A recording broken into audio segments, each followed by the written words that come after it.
Welcome to This Explainer. Okay, today we're mapping out literally the darkest corporate ladder in the entire galaxy. I want you to imagine the most ruthless, unstoppable, fictional empire in the universe, right? And then imagine that it's actually run with the cold, shuffling bureaucracy of a mid-level management firm. Well, that is the Viltrumite Empire, and we are going to look at exactly what it takes to climb its bloody ranks. Okay, let's dive right into this. Think of these 6 steps as your literal promotion track if you were a citizen of Viltrum.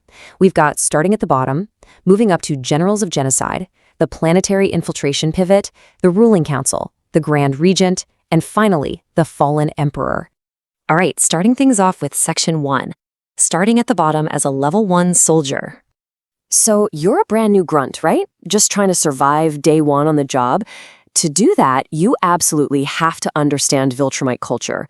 It is the absolute extreme pursuit of survival of the fittest.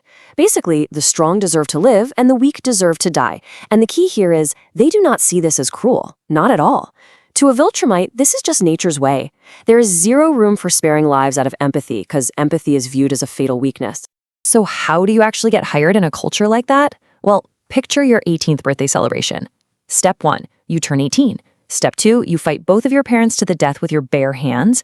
And Step 3, you barely survive and get welcomed into the army. Yeah, you heard that right. There's no cake. Your rite of passage to prove you're a worthy physical specimen is to survive a lethal simultaneous attack from your own parents. But here's the crazy part. Despite this absolutely terrifying introduction to adulthood, they have a sacred rule. Never kill a fellow Viltrumite unless they break the law. You're tasked with subjugating the whole galaxy, right? You withhold highly advanced technology that could literally cure diseases and end famine from anyone who doesn't unconditionally bow to you.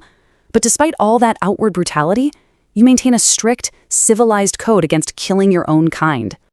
Let's move up the ladder to Section 2, Generals of Genocide. Hey, congrats on the Level 2 promotion. You survived being a grunt. So what does a typical Tuesday look like for a Viltrumite general serving directly under Grand Regent Thragg?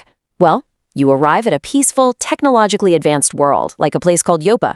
You offer them very simple terms. Total, unconditional surrender. Basically, submit completely, or face the consequences. If they refuse, you effortlessly shred their weapons and defenses. Even if they've engineered weapons specifically to penetrate Viltrumite durability, it's just not going to cut it.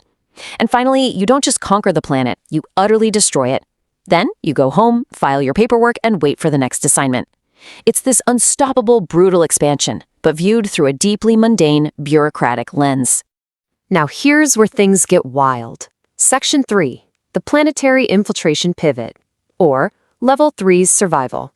Just as your career momentum is really peaking, boom, the Empire hits a catastrophic roadblock, 50.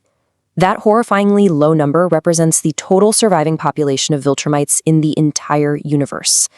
The Empire was struck by a deadly bioweapon known as the Scourge virus, which was specifically engineered to target Viltrumite DNA. You're suddenly an endangered species. And this brilliantly illustrates the pivot. Their near extinction forced them to completely abandon brute force. They went from an old strategy of intergalactic genocide, planetary destruction, and immediate slaughter to a completely new strategy, planetary infiltration. You are now tasked with pretending to be a local superhero and engaging in breeding programs with the locals. Because Viltrumite DNA is incredibly dominant, like effectively 99% pure, even in hybrid children, they can rebuild their numbers through a very slow genetic takeover. So get a load of this bizarre corporate relocation package. Step 1, relocate to a genetically compatible planet. You know, like Earth. Step 2, put on a cape, fight some remarkably weak local bad guys, smile for autographs, and let them build statues of you. Step 3, charm a mate, suppress all your true emotions, and start a transactional family just to breed future warriors for the Empire. It is literally a terrifying galactic eugenics program masquerading as a quiet suburban life. All right, moving on to Section 4, the Ruling Council. Welcome to Level 4 Executive Management. Welcome to the C-suite. You're now one of only 3 surviving members of what was once a massive legislative body. And the dark comedy of this bureaucracy is really highlighted by your new daily tasks. On one hand, you have these incredibly mundane administrative duties. You're acting as yes-men to your boss, Thragg. You're selecting new aesthetically pleasing planets for infiltration. You're shuffling paperwork and managing PR to make the Empire look strong. But On the other hand, you wield brutal judicial powers. You're punishing defectors who spend too much time on a planet and accidentally feel empathy for their new families. You're conducting trials for subordinate murders, sending criminals to an untraceable asteroid prison ship, and directing high-tech torture. It's like court hearings in the morning and selecting vacation spots in the afternoon. But here is the crucial reality. The Empire? It's functionally just one man, Thragg. At this rank, you kind of have to drop the facade of a functioning government. The entire council, the paperwork, the PR campaigns, it's all just a front for the Grand Regent's sheer force of will. He's older than most civilizations, and nobody alive can physically stop him. Which brings us to Section 5, the Grand Regent. Level 5, the pinnacle, well, almost. Let's talk about the ultimate boss. We're talking about a being whose entire existence was literally engineered and bred specifically for strength. Grand Regent Thragg holds the title of the most powerful being in the galaxy. He exerts absolute control over everything. Military strategy, expansion policy, the breeding programs, all of it flows through him. Officially, his mandate is to keep the throne warm and search for Emperor Argal's true heir. But secretly, the guy is incredibly insecure. He's hoping the heir was killed by the virus, leaving no one to ever take the title from him. So he has absolute physical invulnerability, but there's this massive, quiet insecurity hiding just beneath the surface. And finally, Section 6, the Fallen Emperor. Level 6, the truly unattainable peak. This final rank is basically a ghost haunting the entire empire. Emperor Argal, ruler of the highly mythologized Golden Age. Now, what's really interesting here is the contrast between these two leaders. Thragg rules through fear and physical superiority. His subordinates obey out of pure terror, and he's desperately holding a broken system together.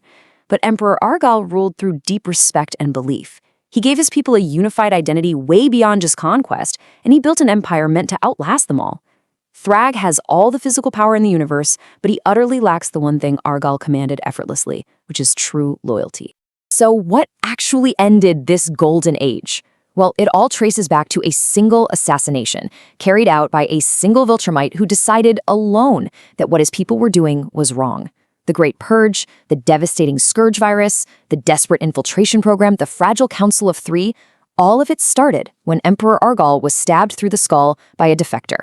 And Emperor Argal's skull sits literally right there in Thragg's throne room to this day.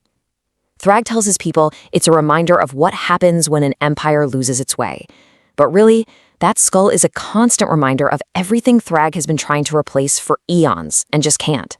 The entire modern Viltrumite machine is just a desperate, brutal attempt to cover up this one gaping, unhealing wound. Which leaves us with this final, kind of mind-blowing question. If the most terrifying empire in the universe is held together by one man's insecurity and a single skull, is it a society of physical gods? Or is it just a house of cards waiting to collapse? Think about that as you consider what it really means to reach the top of the darkest corporate ladder in the galaxy.